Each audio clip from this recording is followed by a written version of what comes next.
Les Confessions de saint Augustin, livre 10, chapitre 4, sommaire. Suite des avantages de cette sorte de confession par laquelle il rend compte de tout ce qui pouvait être en lui de bon et de mauvais. Mais pourquoi désirent-ils ce récit de moi ? Est-ce qu'ils veulent se réjouir avec moi lorsqu'ils apprendront combien je m'approche de vous par le don de votre grâce, et prier pour moi lorsqu'ils sauront combien je me trouve retardé dans ce chemin par le poids de ma misère ? Je veux bien découvrir l'état de mon âme à ceux qui sont dans ces sentiments, car ce ne m'est pas peu d'avantage, mon Dieu, que plusieurs vous rendent grâce du bien qu'il vous a plu me faire, et que plusieurs vous offrent leurs prières, afin qu'il vous plaise de m'en faire encore. Que la charité fraternelle aime donc en moi ce qu'elle y doit aimer selon votre ordre et selon vos règles, et qu'elle plaigne en moi ce qu'elle doit y plaindre selon votre même ordre et vos mêmes règles.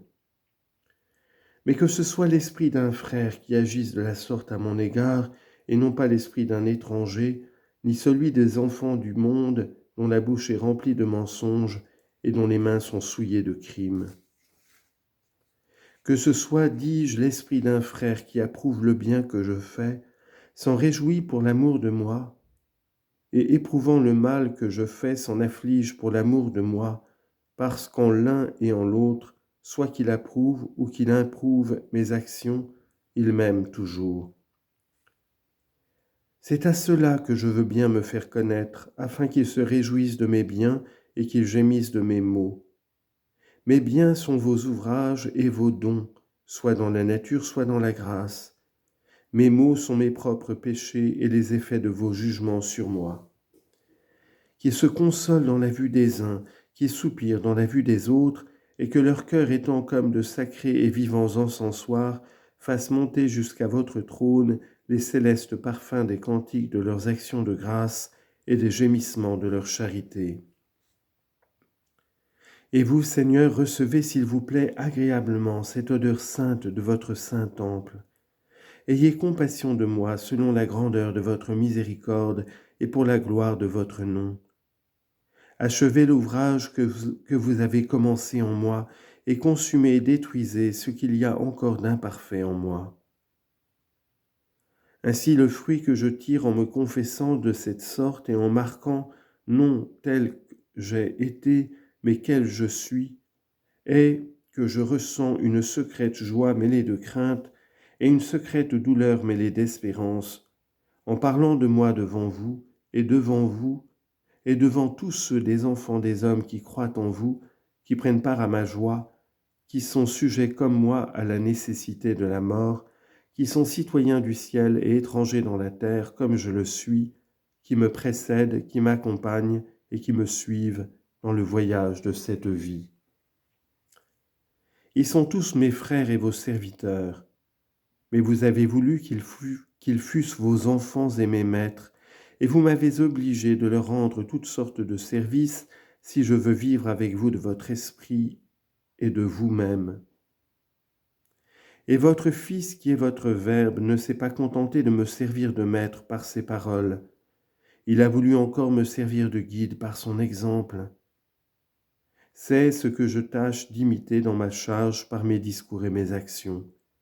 C'est ce que je fais sous l'ombre favorable de vos ailes, quoiqu'avec un extrême péril, mais qui me serait encore plus redoutable si je ne me consolais en ce qu'étant couvert de vos ailes, mon âme vous demeure assujettie et ma faiblesse vous est connue.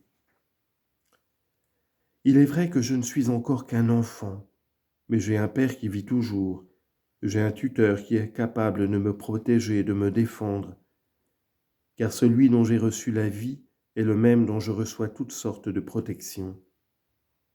Et qui est celui-là, mon Dieu, sinon vous qui seul êtes tout mon bien, qui êtes seul tout-puissant, et qui étiez avec moi lors même que je n'étais pas encore avec vous?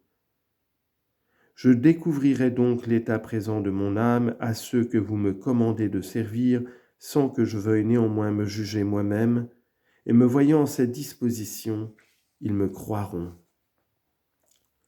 Chapitre 5. que l'homme ne se connaît pas entièrement soi-même.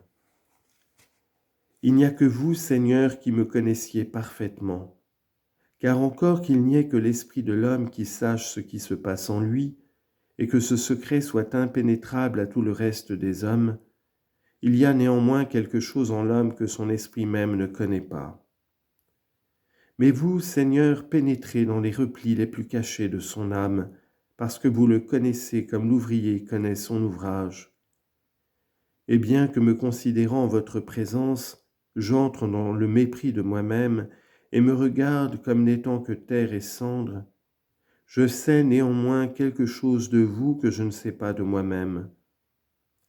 Car encore que je ne puisse maintenant vous voir face à face, mais seulement comme dans un miroir et sous des voiles, et pendant que je suis éloigné de vous, vous ne me soyez pas si présent que je le suis à moi-même.